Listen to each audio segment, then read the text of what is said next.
बाबा बागेश्वर को आप सुन रहे थे, जो सीधे सीधे शब्दों में ये कहते हुए कि महाकुंभ को रील नहीं बल्कि रियल रहने दीजिए। राघवेंद्र और रितु हमारे साथ जुड़ चुके हैं। सबसे पहले रितु, आपके पास आते हुए, क्योंकि रीलबाजों को लेकर साधु संतों में भी नाराजगी देखने को मिल रही है। अगर आपके आसपास साधु संत है तो उनसे बातचीत कीजिए, उनका क्या कहना है, क्योंकि रीलबाजों की संख्या महाकुंभ में लगातार बढ़ती हुई नजर आ रही है। बिल्कुल पुनीता, जिस तरीके से आपने कहा, रील का बुखार कुंभ की इस नगरी में भी अब फैल चुका है और अब इसको लेकर के बाबा बागेश्वर में दो टूक जिस तरीके से अपनी बात रखी है, कहा है कि रियल कुंभ को पहचानिए, रील कुंभ में आप ना घुसे। हमारे साथ बातचीत करने के लिए रविंद्रपुरी जी महाराज जी है, उनसे बातचीत करते हैं। महाराज जी देखिए, हर्षा, मोनालिसा, ये तमाम जो कैरेक्टर निकलकर सामने आ रहे हैं और अब सवाल खड़े हो रहे हैं, बाबा बागेश्वर कह रहे हैं रियल कुंभ को पहचानिए। बहुत बहुत आशीर्वाद, साधुवाद। मुझे ऐसा प्रतीत होता है जो वामपंथियों, जितने ये यूट्यूबर है ये वामपंथी है, ये सनातन परंपरा को नहीं दिखाना चाहते हैं। ये उन्हीं को दिखाना चाहते हैं जो सनातन के विरोध में काम करते हैं। हमने देखा ये जितने यूट्यूबर हैं ये किसी अच्छे बाबा को नहीं दिखाते हैं। जिसने सुल्फा पिया होगा उसको दिखाएंगे, जो गाली देता होगा उसको दिखाएंगे, जो फर्जी बाबा घूम रहे उनको दिखाएंगे, और फर्जी बाबा ये बना करके लेके आते हैं, उनकी लड़ाई कराएंगे, उसको दिखाएंगे। कहने का तात्पर्य है कि ये पूरे मेले को जो है यहाँ से गलत मैसेज देना चाहते हैं, हमारे सनातन का विरोध कराना चाहते हैं। मैं चाहूँगा आप अच्छा दिखाइए। हमारे यहाँ बड़े बड़े साधु संत हैं, ऐसे संत हैं जो हमारे 30 साल से ज़मीन पे नहीं बैठे, भूमि पे नहीं बैठे, खड़े खड़े तपस्या कर रहे हैं। ऐसे संत हैं जिनके एक एक हाथ 12-12 साल से खड़े हैं। नाना प्रकार के हमारे यहाँ जितने आप साधु संत आप देखेंगे, जो हठ योगी, जिनको हठ योगी के नाम से जाना जाता, उनको कभी नहीं दिखाया गया। मैं चाहूँगा आप उसी को दिखाइए जो सनातन परंपरा से है। संतों को दिखाइए, हमारा भजन दिखाइए, तब दिखाइए, अच्छे अच्छे साधु आप दिखाइए ना, अच्छा लगेगा। लेकिन वो हमेशा यही दिखाना चाहते हैं कि साधु कितना बदमाश है, साधु कितना बुरा है, और उनको दिखाएंगे जो पाखंडी है। तो हमें भी बहुत दुख होता है, तकलीफ होती है। अब क्या करें इन लोगों से कैसे बचे, अब हमारी समझ में नहीं आ रहा। एक रील की दुनिया है, एक रियल दुनिया है, सोशल मीडिया है। सोशल मीडिया पर कुंभ को किस तरीके से प्रमोट किया जा रहा है ये भी हम देख रहे हैं, और अलग तरीके से इसे ग्रैब करने की कोशिश किस तरीके से हो रही है ये भी हम देख रहे हैं। बाबा, कभी हर्षा को लेकर के बात आती है, कहीं ना कहीं ये जो रील बाजी है ये वो बहुत देखने को मिल रही है। राघवेंद्र भी हमारे साथ जुड़े हुए हैं। राघवेंद्र, देखिए, महाकुंभ को लेकर एक तरफ सियासत है तो वहीं दूसरी तरफ सनातन की शक्ति तो देखने को मिल रही है, लेकिन इस बीच कुछ लोग ऐसे हैं जो अपनी रील बाजी पर इतना फोकस कर रहे हैं कि रियलिटी से पीछे हट गए हैं। ऐसे लोगों को क्या नसीहत साधु संतों की तरफ से?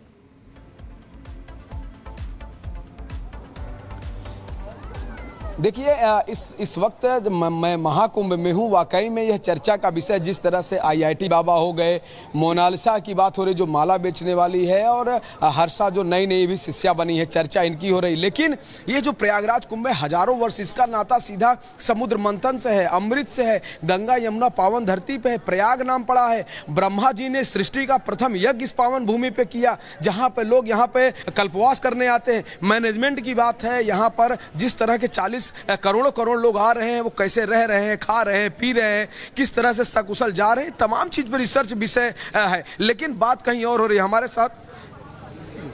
हमारे साथ संत समिति के अध्यक्ष हैं स्वामी यतीन्द्रानंद सरस्वती, जो आप काशी मुक्ति के लिए लगातार लड़ाई लड़ रहे हैं मंदिर की। महाराज जी, क्या कहेंगे? आजकल ये जो रील बनाने वाली जो चीजें चल रही हैं, कुंभ की प्राचीनता छोड़ के कुछ और विषय पे आगे बात हो रही है, इस पर क्या कहेंगे? मैं स्वामी यतीन्द्रानंद गिरी, वरिष्ठ महामंडलेश्वर, जूना अखाड़ा। देखिए, प्रयाग की और महाकुंभ की छवि को धूमिल करने के लिए एक बड़ा षड्यंत्र है। ये महाकुंभ जहां सृष्टि की रचना का आधार रखा गया, जिसके लिए एक समग्र मंथन उस विराट की सत्ता ने किया, जिसको समुद्र मंथन कहते हैं, जहाँ सृष्टि की रचना करने से पहले सृष्टि के रचयिता ब्रह्मा जी ने और यज्ञ किया, प्रथम यज्ञ किया, इसलिए एक नाम इसका प्रयाग इस कारण भी है, याग यानी यज्ञ, और प्रथम। वहाँ मुझे बड़ा दुख है, अफसोस है, एक वो IIT, अरे हजारों लोग IIT करते हैं। हमारे संत महात्माओं में कई सब्जेक्टों में PhD, MPhil, कौन सी ऐसी बड़ी बड़ी डिग्री लिए महात्मा यहाँ नहीं है। एक कोई मॉडल आई थी वो बेचारी नहाने आई, नहा के चली गई, तो क्या पूरे प्रयाग में यही दिखाई दे रहा है? अरे महाकुंभ में लक्ष लक्ष चंडी संपूर्ण मानवता के बिल्कुल, लिए, देखिए विश्व साफ के तौर लिए पर जिस तरीके से यहाँ पर तमाम बातें रीलबाजों को लेकर निकलकर सामने आ रही है, इससे सवाल कई उठ रहे हैं कि जो ये सोशल मीडिया यूजर्स होते हैं कि क्या ये हकीकत की दुनिया से दूर जा रहे हैं। बहरहाल आगे बढ़ेंगे और अब बात जरा कर लेते हैं, क्योंकि देखिए एक तरफ जहां रीलबाजों को लेकर खबर सामने आ रही है, तो दूसरी तरफ अगर हम बात करें तो जो साधु संत हैं वो लगातार महाकुंभ को दिव्य भव्य बनाने के लिए कई बड़े कदम भी उठा रहे हैं और समाज के हित को लेकर भी इधर भी कई दिशा में कदम उठाए गए हैं। लेकिन दूसरी तरफ अगर हम बात करें तो सनातन धर्म को और ज्यादा मजबूत करने के लिए धर्म संसद का आयोजन भी किया जाएगा संगम की रेती पर, और इसी धर्म संसद में सनातन बोर्ड को लेकर भी चर्चा की जाएगी। और इसी सनातन बोर्ड को लेकर जो चर्चा होनी है, इस पर सबकी निगाहें टिकी है कि आखिर इस मीटिंग में क्या कुछ होता है और क्या फैसले साधु संतों की तरफ से लिए जाते हैं। रिपोर्ट के जरिए आपको दिखाते हैं।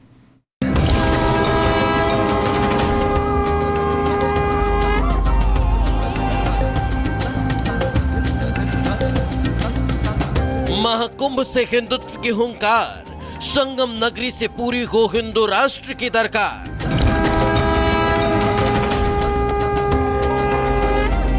महाकुंभ में हिंदू राष्ट्र की आहट के बीच संगम पर सनातनियों ने बुलाई धर्म संसद।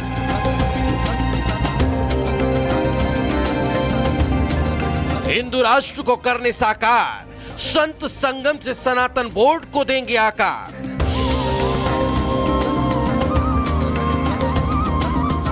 महाकुंभ के द्वार एक बार फिर धर्म रक्षकों ने हुंकार भरी। यह हुंकार है धर्म संसद की, जिसकी दरकार थी सनातन बोर्ड की जरूरतों को पूरा करने के लिए। अब हर हिंदू की डिमांड सनातन बोर्ड है। यही वजह है कि संत समाज संगम की रेती पर धर्म संसद कर सनातन बोर्ड को आकार देने के साथ ही हिंदू राष्ट्र के लिए भी आवाज बुलंद करेगा। जो सनातन बोर्ड बना रहे हैं उसमें जो बाई लॉज बन रहा है, जितने भी सरकारी मंदिर हैं उन मंदिरों के धन से 3 चीजें हर जगह बनेंगी। एक गौशाला, एक गुरुकुलम। गुरुकुलम भी कैसा? मॉडर्न पाठशाला। मॉडर्न नहीं, गुरुकुलम बनेगा और वो ऐसा होगा जो आज के समय में भी काम आएगा और हमारे संस्कारों को भी उनको देगा। तीसरा हॉस्पिटल, ये बायलॉज उसमें लिखा गया है। दिव्य भव्य महाकुंभ में दिखाई देती करोड़ों सनातनियों की एकता का ही बल है कि अब संत समाज कुंभ को सार्थक बनाने समसामयिक मुद्दों पर मंथन की तैयारी कर रहा है। यही वजह है कि महाकुंभ में धर्म संसद को लेकर बैठक का आयोजन किया गया। महाकुंभ में धर्म संसद का आयोजन होगा। 27 जनवरी को धर्म संसद होगी। प्रमुख संतों और ऋषियों की सभा होगी।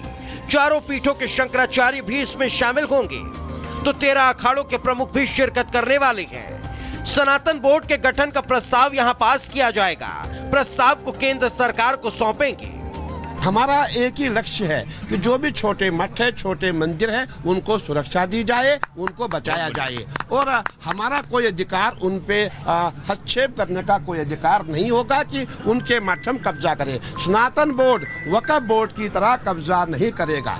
और सनातन बोर्ड का प्रयास रहेगा हम पूरे हिंदुस्तान में जहाँ जहाँ हमारे सनातनी है वहाँ पे हम कार्य करें। और लोग जो झूठा आरोप लगाते हैं उसको हम लोग निष्क्रिय करें। इसलिए आज हमारे देश की अखंडता और प्रभुता को संरक्षण देने के लिए सनातन बोर्ड की अति आवश्यकता है। तो अब हम लोगों का, सभी संतों का और अखाड़ा परिषद का, अखाड़ा परिषद के अध्यक्ष जी की अध्यक्षता में और सभी आचार्य और सभी शंकराचार्य, सभी संप्रदाय के बड़े बड़े आचार्य, उनकी सबकी सहमति के अनुसार सनातन बोर्ड की जो धर्म संसद है 27 तारीख को, उसमें जो संविधान बना है सनातन बोर्ड का, सनातन बोर्ड की मांग नहीं होगी, सनातन बोर्ड की घोषणा होगी। एक तरफ जहां संत समाज धर्म संसद के जरिए सनातन बोर्ड और हिंदू राष्ट्र की मांग को लेकर प्रतिबद्ध है, तो दूसरी तरफ संगम पहुंची साध्वी सरस्वती हिंदू धर्म और भारत माता की खिलाफत करने वालों के खिलाफ आक्रामक है। कि हजारों साधु संत एक साथ मिलकर के सनातन बोर्ड की मांग कर रहे हैं और सबके मन में एक ही पीड़ा है। हम मथुरा काशी की भी बात करें ना, तो अगर सनातन बोर्ड बन गया तो ये सब चीजें हमारे लिए संभव हो पाएंगी, परंतु अगर आप सनातन बोर्ड को नहीं देखते, साइड में रखते हैं, तो जैसे राम मंदिर के लिए 500 वर्ष लग गए, हम मथुरा काशी के लिए कब तक लड़ते रहेंगे? आप मुझे बताइए, जिस हमारी जनरेशन को हनुमान चालीसा नहीं आती, गायत्री मंत्र नहीं आता, आपको लगता है कि वो कार सेवकों की तरह जाकर के, कोठारी बंधुओं की तरह जाकर के अपने प्राणों की आहुति देंगे? तो इस प्रकार की सभ्यता अब लोगों के अंदर बची नहीं है। इसलिए एक सनातन साधु संत आचार्य महंत की नहीं, हिंदू समाज के मिलते साथ के बाद अब महाकुंभ में हर कोई सनातन बोर्ड की बात कर रहा है। अब देखना होगा कि महाकुंभ के सबसे बड़े धार्मिक मेले में लगने वाली धर्म संसद से सनातन बोर्ड का रास्ता कैसे साफ होता है। Bureau report, Republic Bharat.